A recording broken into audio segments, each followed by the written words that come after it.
Raga mountainside blazed red with flares. Enemy forces lined up, SEALs pressed back against the vertical rock face. Gun smoke thick, breathing rapid and shallow. The SEAL commander rasped over radio. "Lower weapons! We can't win this!" Metallic clicking echoed, each rifle dropping in helpless defeat. Wind howled violently. Suddenly, a female voice rang clear and determined, cutting through the night. "I'll handle this." The entire team spun around. A small woman, antenna backpack folded on her shoulders, stepped out of shadows, eyes blazing bright. No one said another word. In that moment, the battlefield changed rhythm. Aria Novak, 28 years old, compact build, brown hair tied low, gray eyes. On her shoulder, a faded silver patch reading EW/comms. At base, she was called Radio Girl, only assigned communications, always pushed to the back of formations. Teammates laughed. Up in the mountains when signals die, your backpack becomes a brick. Aria didn't respond, just kept her head down, recording wind patterns and atmospheric pressure cycles on the rocky slopes. Small acts of kindness, fixing broken antennas, sharing water with recruits, picking up fallen flags and setting them upright. Evenings, she quietly checked her Switchblade drones, adjusted firmware, recorded wind data with a worn pencil.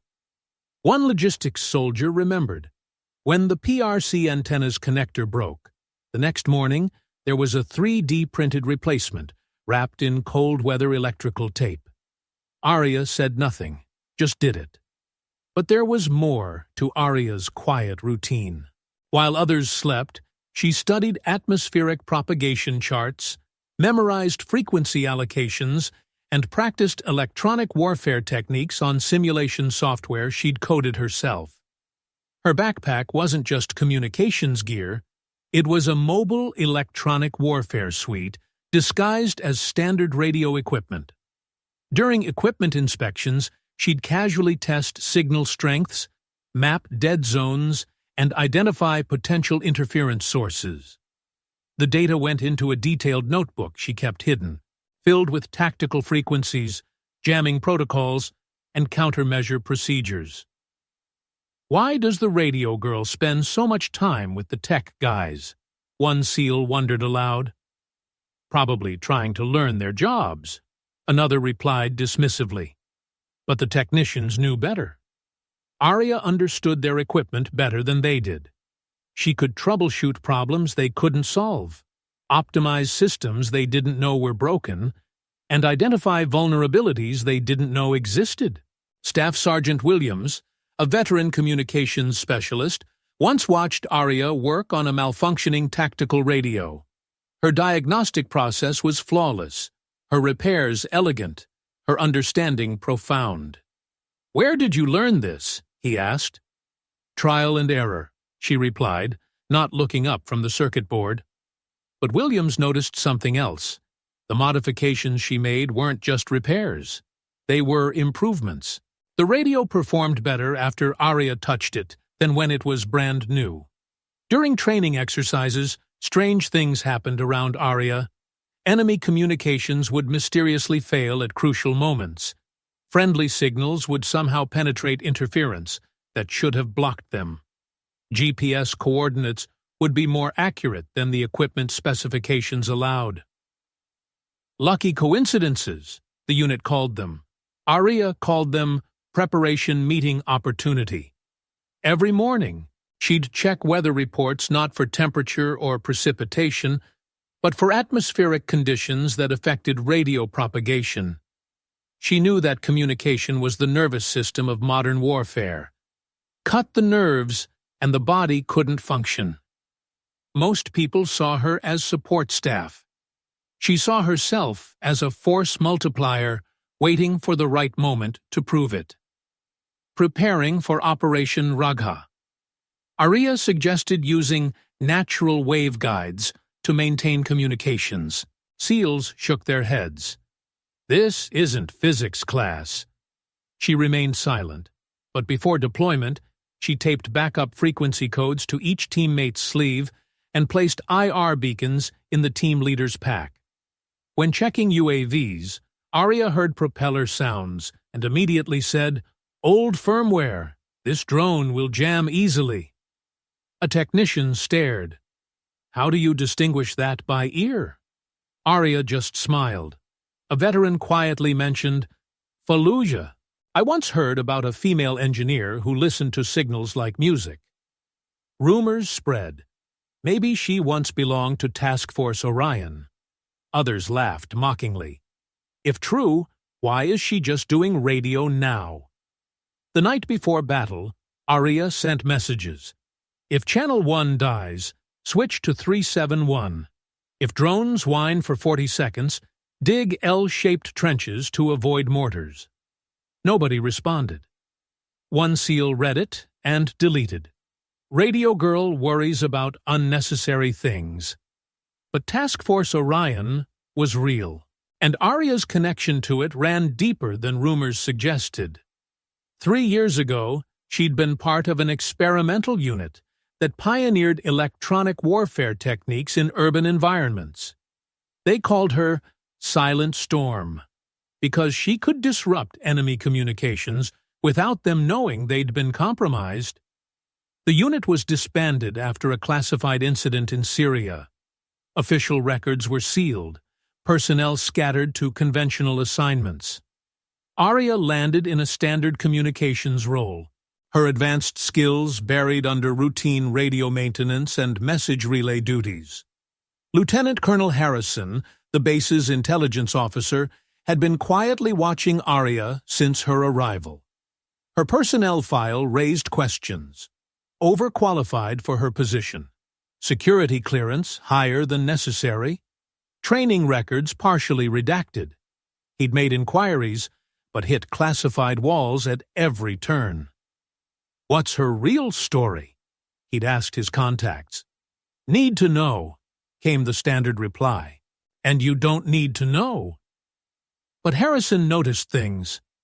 During training exercises, electronic warfare simulations never worked properly when Aria was present. Enemy communication intercepts were clearer when she operated the equipment. Friendly signals maintained strength in conditions that should have degraded them. The Switchblade drones in her kit weren't standard issue either. They'd been modified with custom electronics, upgraded processors, and extended range capabilities that didn't appear in any technical manual. Those modifications, the drone technician had mentioned to Harrison. Military grade, but not our military. Whose specs is she following? Harrison pulled Aria aside one evening. "Your equipment setup is unique." "I like to be prepared," she replied neutrally. "Prepared for what?" "Whatever comes next." He showed her a photograph from Syria. A burnt communications truck, enemy equipment scattered and smoking. Task Force Orion did this. Electronic warfare attack that crippled an entire brigade's command structure. Aria studied the image without expression. Effective technique. The person who designed that attack, they called her Silent Storm. "Interesting call sign," Aria said, "whoever she was." Harrison noted the past tense. She disappeared after the unit disbanded. No forwarding assignment, no discharge papers. Just gone. People disappear all the time in this business. Or they get reassigned to positions where their skills won't be noticed, where they can hide in plain sight, doing routine work, waiting for the right moment. Aria met his eyes. Sometimes the best place to hide a storm is in calm weather. The UAV technician confided, "She listens to drones and predicts their software. I have never seen anything like it." The SEAL team was trapped between rock faces. UAVs screamed overhead. Mortars rained continuously. Channel 1 went completely dead. The team leader smashed his PRC in frustration. Aria pointed to the backup code she'd taped on. Signals came back to life, but enemy forces had closed in. A pickup truck mounted with a DSHK machine gun blocked the exit, enemy infantry pouring down both flanks. The commander roared, "Lower weapons!" Rifle sounds dropping, every face heavy with defeat. Aria stepped forward, voice decisive. "I'll handle this." She activated her jammer in burst mode. Mortar timing disrupted, shells falling 30 to 40 meters off target. Hacked the UAV using pre-recorded UIDs. Drone changed altitude, camera shifted away from SEAL positions. Planted a switchblade into the wind channel. It flew close to rock face, struck directly into the DSHK truck. Explosion echoed across the entire mountainside. Enemy forces panicked. Aria broadcast fake officer voice. "Pull left!"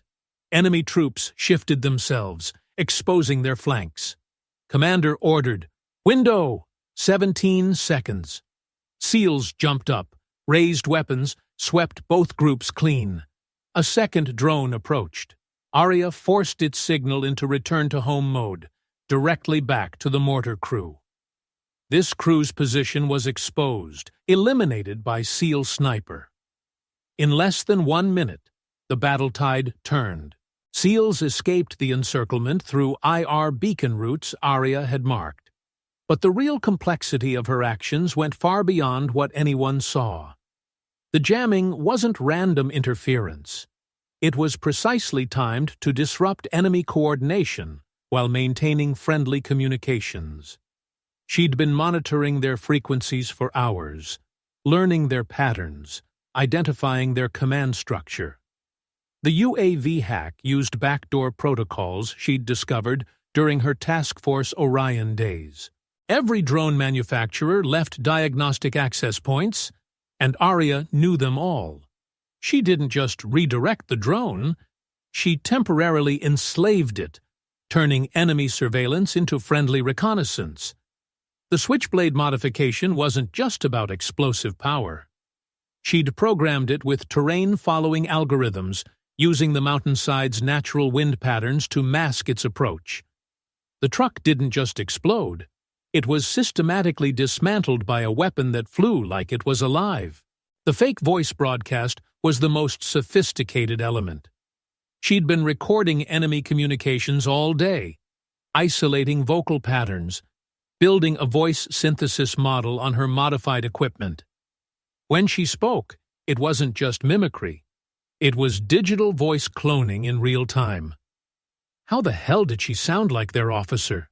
Rodriguez whispered to Williams. "I don't know," Williams replied, watching Aria calmly pack her equipment. "I don't think I want to know." The 17-second window wasn't arbitrary either. Aria had calculated exactly how long the enemy would need to recover from the multiple disruptions, account for human reaction time under stress, and provide maximum opportunity for SEAL counteraction.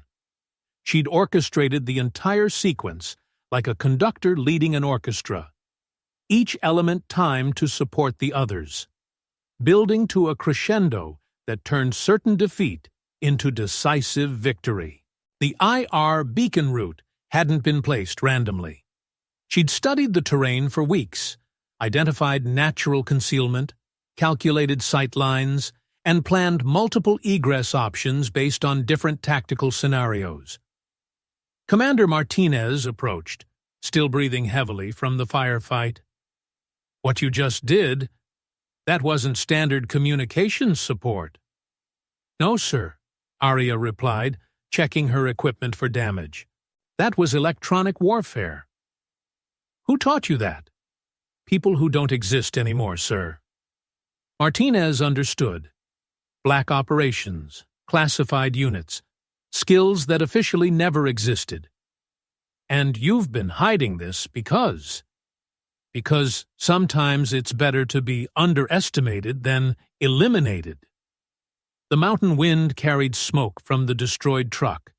Enemy communications were still jammed, their coordination shattered, their confidence broken.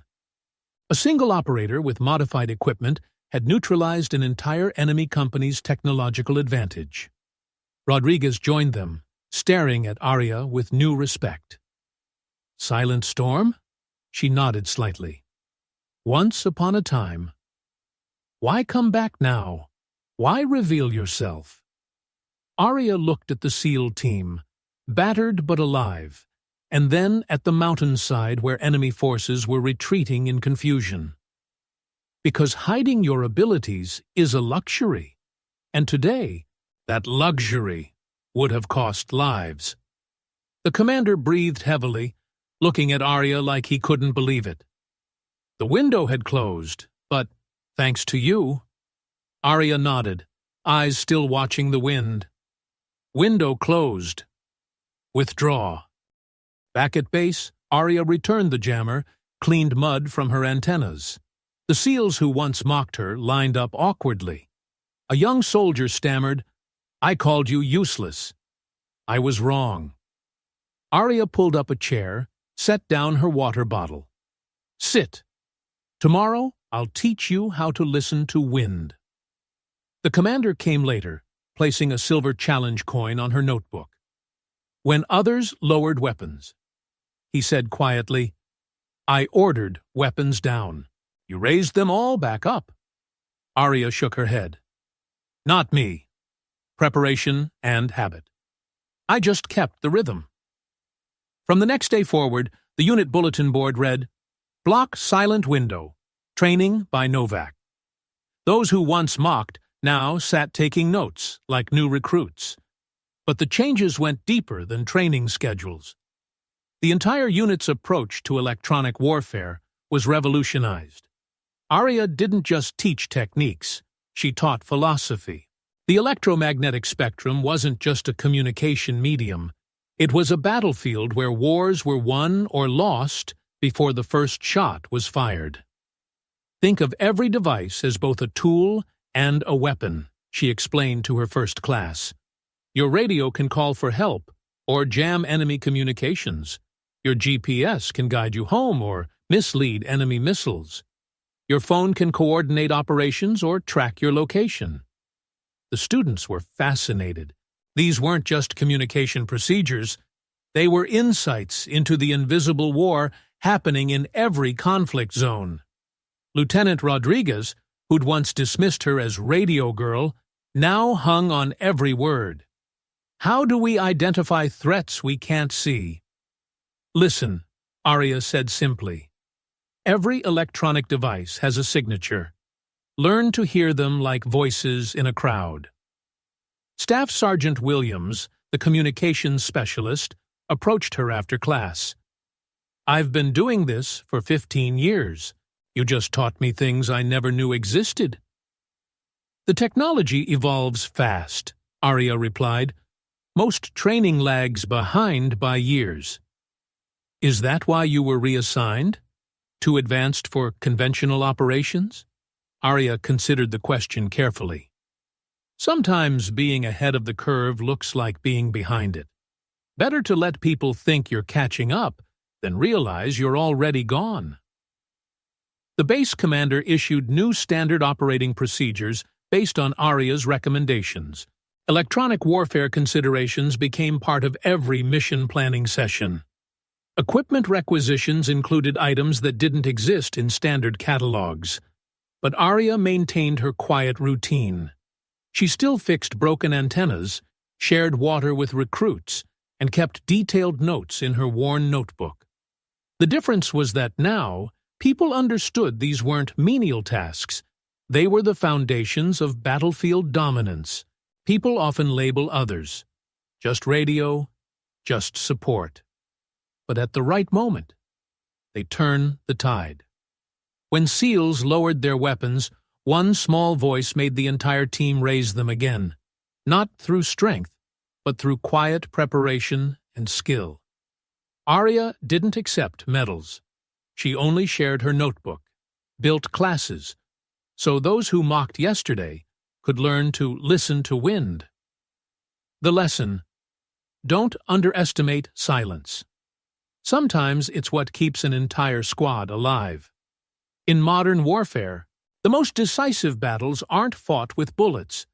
They're fought with signals, frequencies, and information. The person maintaining communications equipment might be your most valuable warrior. The quiet operator checking antenna connections might be orchestrating electronic symphony that determines victory or defeat. 6 months later, Aria's techniques were classified and distributed to special operations units worldwide. They called it the Silent Window Protocol, the ability to create tactical opportunities through electronic warfare when conventional options were exhausted. But Aria remained at her post, training the next generation of electronic warriors, proving that true strength often whispers rather than shouts. If you believe these quiet stories deserve to be remembered, leave a comment. And don't forget to subscribe to SN Quiet Stories. We tell the stories that shouldn't be forgotten.